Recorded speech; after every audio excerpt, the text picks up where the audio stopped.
ദുരന്തത്തിൽ ഗൂഢാലോചന ആരോപിച്ച് ടി.വി.കെ. പോലീസ് ലാത്തിചാർജ് നടത്തിയത് ദുരന്തത്തിന് കാരണമായെന്ന് ഹർജിയിൽ ആരോപണം. വിജയ്ക്കെതിരെ ചതി നടന്നിട്ടുണ്ടെന്ന് ബി.ജെ.പി. ഇന്ത്യൻ രാഷ്ട്രീയത്തിൽ പോലും ചർച്ചയായി വിജയുടെ രാഷ്ട്രീയ റാലി ദുരന്തം.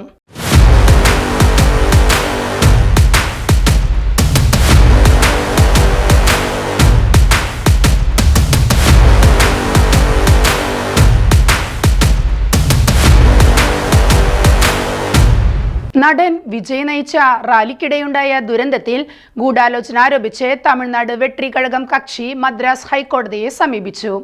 ദുരന്തത്തിൽ സ്വതന്ത്രവും നിഷ്പക്ഷവുമായ അന്വേഷണം ആവശ്യപ്പെട്ട് ടി.വി.കെ. സമർപ്പിച്ച ഹർജി നാളെ കോടതി പരിഗണിക്കും. റാലിക്കിടെ പോലീസ് ലാത്തിചാർജ് നടത്തിയെന്നും ദുരന്തത്തിന് മുമ്പ് റാലിക്കെതിരെ കല്ലേറുണ്ടായെന്നും ടി.വി.കെ. ഹർജിയിൽ ആരോപിക്കുന്നു. കരൂരിൽ നടന്ന ദുരന്തത്തിൽ ഇതുവരെ 39 പേർ മരിക്കുകയും നിരവധി പേർക്ക് പരിക്കേൽക്കുകയും ചെയ്ത സാഹചര്യത്തിലാണ് ഹൈക്കോടതിയെ സമീപിച്ചത്. സംഭവത്തിൽ പോലീസ് തുടർ നടപടികൾക്കായി ഉന്നത ഉദ്യോഗസ്ഥരുടെ അടിയന്തര യോഗം കരൂരിൽ ചേർന്നു.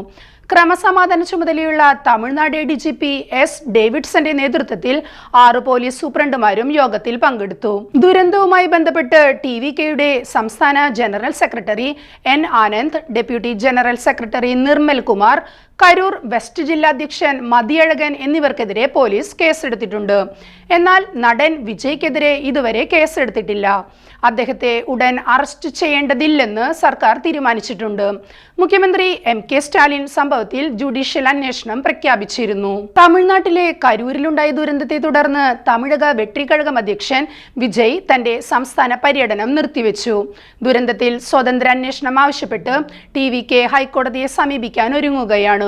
അതേസമയം ദുരന്തവുമായി ബന്ധപ്പെട്ട് വിജയെ ഉടൻ അറസ്റ്റ് ചെയ്യേണ്ടതില്ലെന്ന് സർക്കാർ തീരുമാനമെടുത്തതായാണ് സൂചന. കോയമ്പത്തൂർ, നീലഗിരി ജില്ലകളിൽ അടുത്തയാഴ്ച നടത്താനിരുന്ന പര്യടനമാണ് വിജയ് റദ്ദാക്കിയത്. കരൂരിലെ റാലിക്കിടെയുണ്ടായ ജനത്തിരക്കിൽ ആളപായം സംഭവിച്ചതിനെ തുടർന്നാണ് ഈ നടപടി.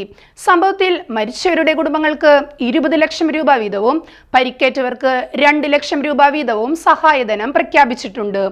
ഈ സഹായധനം ജീവൻ നഷ്ടമായതിന് പരിഹാരമല്ല, എന്നാൽ എല്ലാ പിന്തുണയും ടി.വി.കെ. നൽകും, വിജയ് എക്സ് പ്ലാറ്റ്ഫോമിലൂടെ അറിയിച്ചു. കരൂരിലെ ദുരന്തത്തെ തുടർന്ന് ടി.വി.കെ. സംസ്ഥാന നേതാക്കൾക്കെതിരെ കേസെടുത്തിട്ടുണ്ടെങ്കിലും വിജയ്ക്കെതിരെ ഇതുവരെ ഔദ്യോഗികമായി കേസെടുത്തിട്ടില്ല. സർക്കാർ വിജയെ ഉടൻ അറസ്റ്റ് ചെയ്യേണ്ടതില്ലെന്ന് തീരുമാനിച്ചിട്ടുണ്ടെന്നാണ് റിപ്പോർട്ടുകൾ. നാളെ കോടതിയിൽ ഈ വിഷയം ഉന്നയിക്കപ്പെടുമെന്നും കോടതിയുടെ നിർദ്ദേശം വരും വരെ കാത്തിരിക്കാനാണ് സാധ്യതയെന്നും വിലയിരുത്തപ്പെടുന്നു. കോടതി സ്വമേധയാ കേസെടുക്കാനും സാധ്യതയുണ്ടെന്ന് സർക്കാർ കണക്കുകൂട്ടുന്നു. വിജയ്ക്ക് അനുകൂലമായ സഹതാപ തരംഗം ഉയർത്തേണ്ടതില്ലെന്ന നിലപാടിലാണ് നിലവിൽ പാർട്ടിയും ഭരണകൂടവും. കരൂർ ദുരന്തത്തിൽ സർക്കാർ ജുഡീഷ്യൽ അന്വേഷണം പ്രഖ്യാപിച്ചിട്ടുണ്ട്. മുൻ ജഡ്ജി അരുണ ജഗദീശൻ അധ്യക്ഷയായ കമ്മീഷനാണ് അന്വേഷണ ചുമതല. കമ്മീഷൻ റിപ്പോർട്ട് വരും വരെ കാക്കാനാണ് സർക്കാർ തീരുമാനം. ഇതിനിടെ കരൂരിലെ ദുരന്തം ഒരു ഗൂഢാലോചനയുടെ ഭാഗമാണെന്ന് ബി.ജെ.പി. ആരോപിച്ചു. സംഭവത്തിൽ എന്തോ ചതി നടന്നിട്ടുണ്ടെന്നും സമഗ്രമായ അന്വേഷണം നടത്തണമെന്നും തമിഴ്നാട് ബി.ജെ.പി. പ്രസിഡന്റ് നയിനാർ നാഗേന്ദ്രൻ ആവശ്യപ്പെട്ടു. ദുരന്ത സ്ഥലം സന്ദർശിച്ച ശേഷം സംസാരിക്കവെയാണ് അദ്ദേഹം ഇക്കാര്യങ്ങൾ വ്യക്തമാക്കിയത്. കുറ്റക്കാരെ വെറുതെ വിടരുതെന്നും വിജയ്ക്ക് നേതാക്കളുടെ ഗുണമുണ്ടായിരുന്നെങ്കിൽ അദ്ദേഹം ഇത്ര വേഗം മടങ്ങില്ലായിരുന്നുവെന്നും നയിനാർ നാഗേന്ദ്രൻ വിമർശിച്ചു. ദുരന്തത്തെക്കുറിച്ച് നിയമോപദേശം തേടാനും ടി.വി.കെ. തീരുമാനിച്ചിട്ടുണ്ട്.